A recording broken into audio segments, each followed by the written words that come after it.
Hello student, आप सभी का स्वागत है अपने यूट्यूब चैनल मैथ स्टडी में। तो हम आज बात करने वाला एग्जाम्पल नंबर 8 की, ठीक है। तो इससे पहली वाली क्लास में हमने एग्जाम्पल नंबर 7 तक कंप्लीट देख लिया था और आज बात करेंगे एग्जाम्पल नंबर 8 की, ठीक है। उसके बाद हम चलेंगे एक्सरसाइज फर्स्ट डी पर, ठीक है।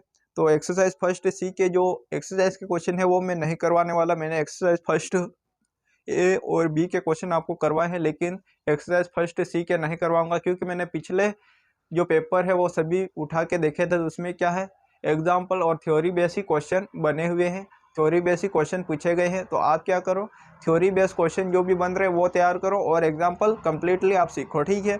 एक्सरसाइज के क्वेश्चन नहीं पूछे जाते, इसलिए एक्सरसाइज के क्वेश्चन हम नहीं करेंगे, ठीक है। बहुत ही रेयर कंडीशन में पूछे जाते हैं, बहुत ही कम चांस होता है, ठीक है। और यहाँ पर पूरे एक्सरसाइज के क्वेश्चन भी सॉल्व करा पाना पॉसिबल नहीं है, ठीक है। तो हम क्या करेंगे, एग्जाम्पल थ्योरी ऐसे करते हुए आगे बढ़ेंगे, ठीक है।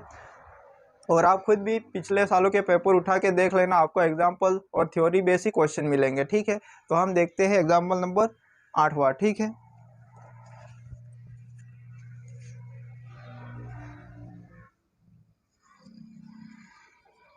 एग्जाम्पल नंबर 8वां क्या दे रखा वो देखो। किसी गतिमान कण P के कोई कण गति कर रहा है तो इसके जो वेग है वो क्या है, दो अक्षर वेग बोला इसने। अक्षर वेग मतलब कांस्टेंट वेग है, ठीक है। दो अक्षर वेग u और v है। प्रथम वेग किसी स्थिर दिशा में है और दूसरा वेग किसी स्थिर बिंदु O से खींची गई ध्रुवांतर रेखा OP के लंबवत दिशा में है।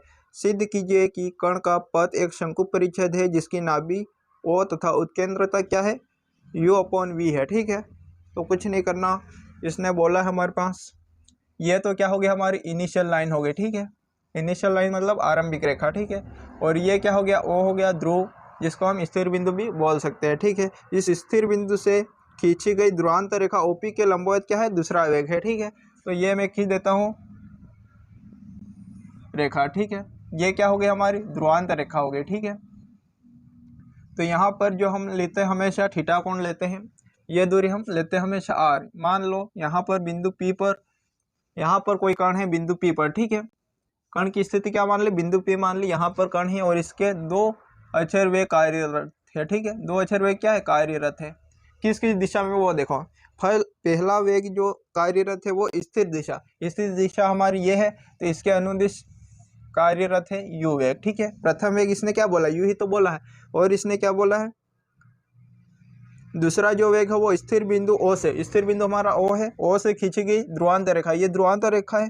ध्रुवांतर रेखा OP के लंबवत, इस OP के लंबवत वेग कार्यरत है, ठीक है। OP के लंबवत कौन सा वेग कार्यरत है, v, ठीक है। ये v कार्यरत है, ठीक है। OP के लंबवत कौन सा वेग कार्यरत है, v, ठीक है। तो मैं इसको आगे बढ़ाता हूँ इस साइड, ठीक है। आप देखो ये क्या है, दो हमारी समांतर रेखा, ये ये वाली रेखा और ये वाली रेखा क्या समांतर है। और इस समांतर रेखा की क्या एक तिर्यक रेखा काट रही थी। यहाँ पर जो एंगल बनेगा वो कितना बनेगा, थीटा बनेगा, क्योंकि ये थीटा तो ये भी थीटा।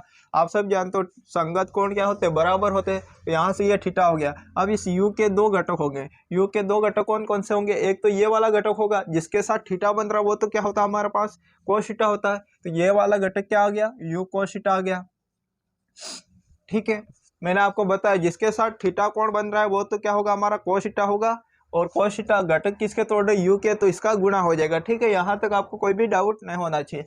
अब जो बचा वो क्या होगा, हमारा लंबवत होगा, तो इसका घटक क्या हो जाएगा, बचा क्या हमारे पास साइन थीटा, तो ये हो जाएगा u साइन थीटा, ठीक है। यहाँ तक बात क्लियर है, चित्र आपको अच्छे से समझ में आना चाहिए, ठीक है।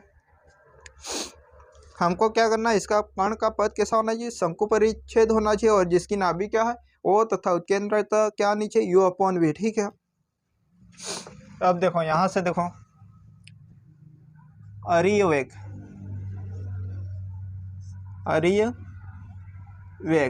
dr/dt बोल सकते हो या बोल सकते हो r.v भी बोल सकते हो। ये क्या होगा वो देखो, अरीय वेग क्या होता है, जो ध्रुवांतर रेखा के अनुदिश वेग होता है वो क्या होता है, हमारा अरीय वेग होगा।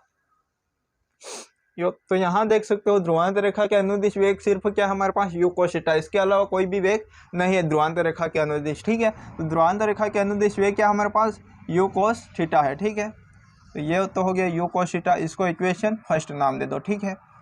अब देखो अनुप्रस्थ वेग,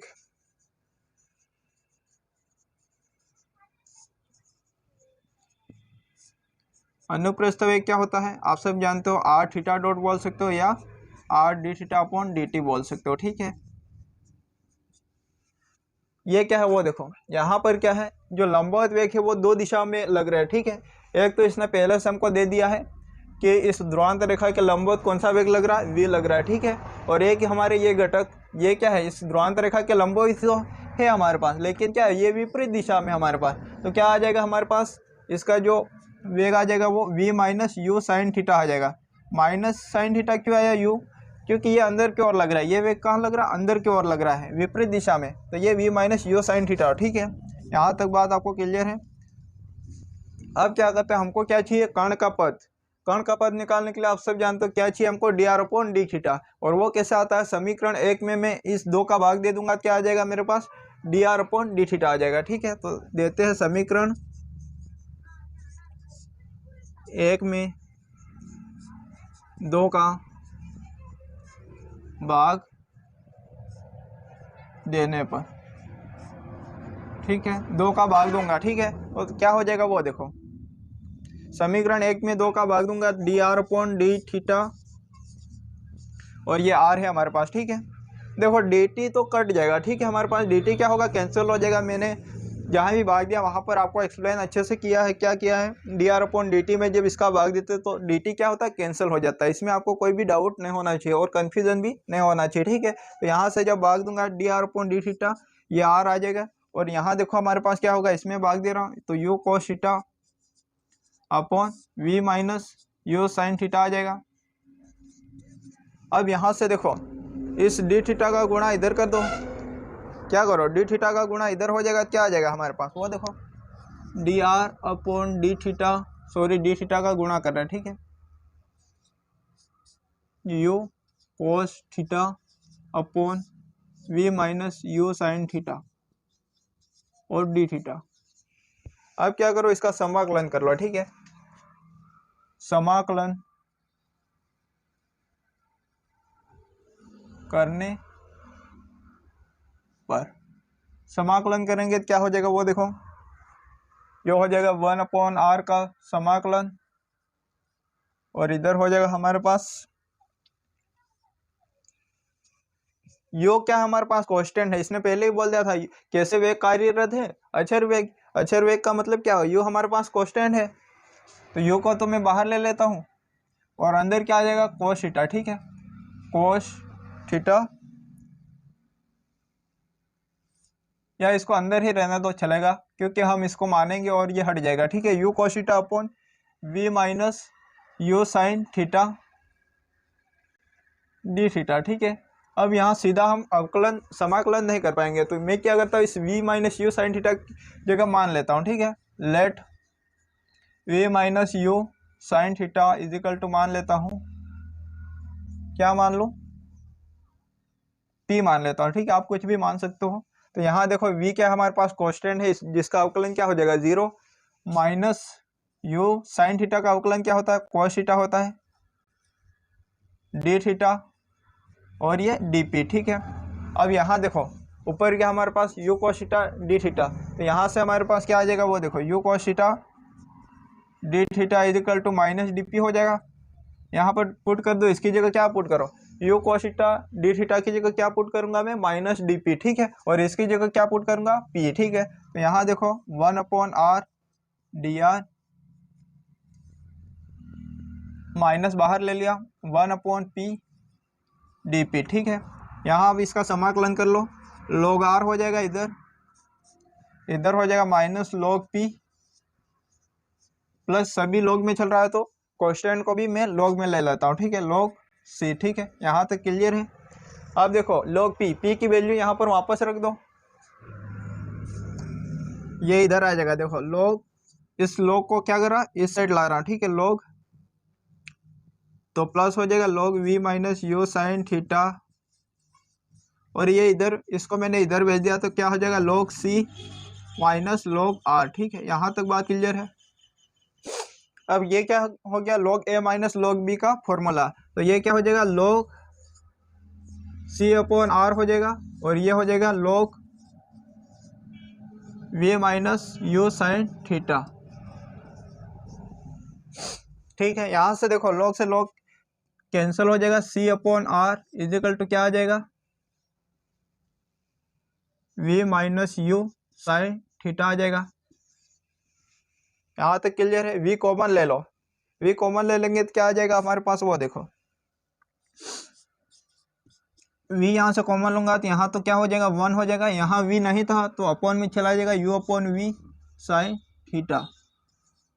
यहाँ तक क्लियर है। अब v को इस साइड लाऊंगा मैं, ठीक है, तो जगह की कमी है, ये वाला भाग मैं रिमूव कर रहा हूँ, ठीक है।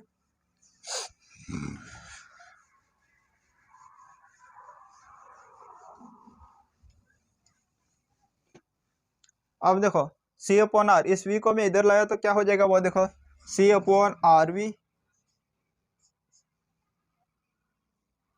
1 minus u upon v sine theta. ठीक है, यहाँ तक बात क्लियर है। अब ये c अपॉन वी क्या है, कॉन्स्टेंट वैल्यू ही तो है। ये क्या है, c क्या है, कॉन्स्टेंट है हमारे पास।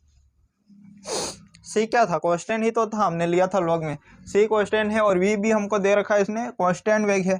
तो c अपॉन वी की जगह नया कॉन्स्टेंट में मान लेता हूँ, कुछ भी मान लो, a मान लो, ठीक है। नया कॉन्स्टेंट का क्या मान लिया, a मान लिया, ठीक है। तो ये a अपॉन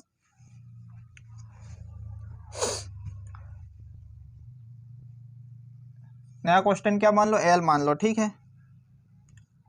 एल अपॉन ये नीचे क्या है, आर है हमारे पास। सी अपॉन वी की जगह क्या ले लिया मैंने, एल ले लिया, ठीक है। तो l upon are 1 minus u upon v sine theta, ठीक है। इक्वेशन इसको एक नाम दे दो, ठीक है। नाम हमने दिया नहीं था, समीकरण ए नाम दे दो, ठीक है। अब हम जानते हैं, क्या जानते हैं, वी नो, जानते हैं हम क्या जानते हैं, L upon R equal to 1 minus e की पावर साइन थीटा। ये इक्वेशन आप पढ़ के आए होंगे, फर्स्ट ईयर में लगभग पढ़ा होगा। ये किसके होते हैं, शंकु परिच्छेद की इक्वेशन होती है, ठीक है। शंकु परिच्छेद की इक्वेशन, शंकु।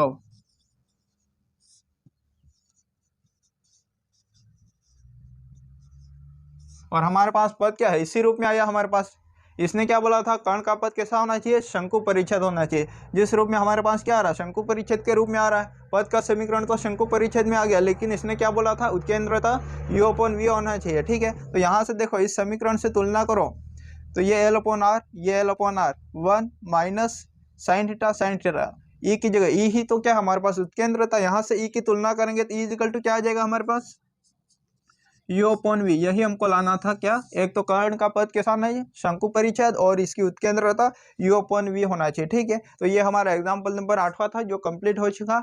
आगे की क्लास में हम एक्सरसाइज फर्स्ट डी पर जो थ्योरी है अस्पर्श रेखीय एवं अभिलंबिक वेग, उस पर हम चर्चा करेंगे, ठीक है। तो आज के लिए इतना ही, थैंक यू।